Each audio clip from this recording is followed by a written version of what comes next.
Je voulais vous parler aujourd'hui de trucs de la vie, on va dire. Nous sommes vendredi 7 août. Dans le meilleur des mondes, je serai en train de monter le vlog de la semaine dernière pour vous le poster demain.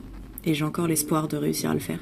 Mais en fait, je me rends compte que je vous ai pas parlé de pourquoi je me suis lancée dans ce projet et pourquoi je me mets un peu à narrer des passages de ma vie où on en a parlé en live où il se passe pas grand chose finalement, en essayant d'être pas très intrusif, mais là ça va être la partie où je m'ouvre à l'internet et ça fait très peur.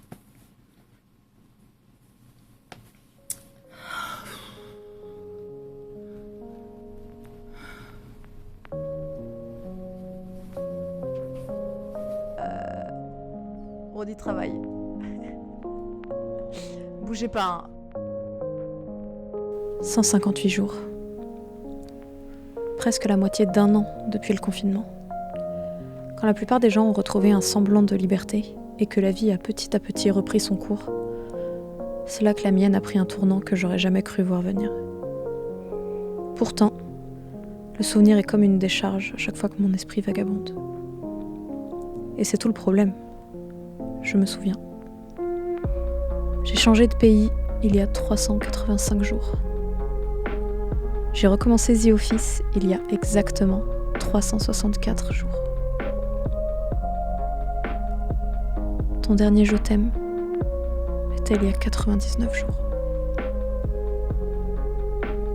On dit qu'on apprend des relations, et encore plus quand elles s'arrêtent. Que grandir se fait dans l'inconfort. Mon moi spirituel doit être un titan érudit de 12 mètres, alors que moi je me sens si petite. Une rupture finalement, c'est un deuil. Moi je fais le deuil de celui que je pensais être bien, être mien, mais aussi le deuil de qui j'étais avant que ma petite bulle n'implose. On apprend, et c'est de ça dont je veux parler. 99 jours. J'ai dénoué des zones d'ombre, revécu des scènes comme un disque rayé, relu des messages jusqu'à les connaître par cœur, comme si leur sens allait changer. Avant de me rendre compte que, au lieu de chercher des raisons, des solutions, des réponses que j'aurais jamais, c'était moi que je devais trouver.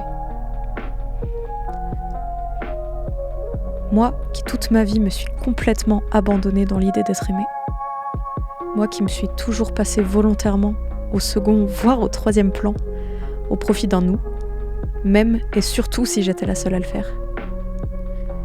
Moi, pour qui rien n'importait, tant que j'étais avec celui qui faisait oublier le reste. Mais mettre tout son pouvoir en quelqu'un, c'est le perdre complètement. Et c'est se retrouver à 28 ans, incapable de s'aimer, à avoir trop aimé les autres. Cette vidéo, c'est 99 jours à apprendre à dire non, à trouver des objectifs, à se poser les bonnes questions.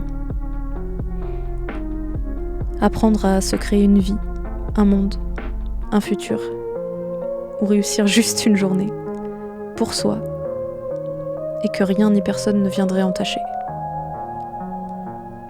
Et c'est surtout la promesse de ne pas vivre un jour de plus en serviteur de l'autre.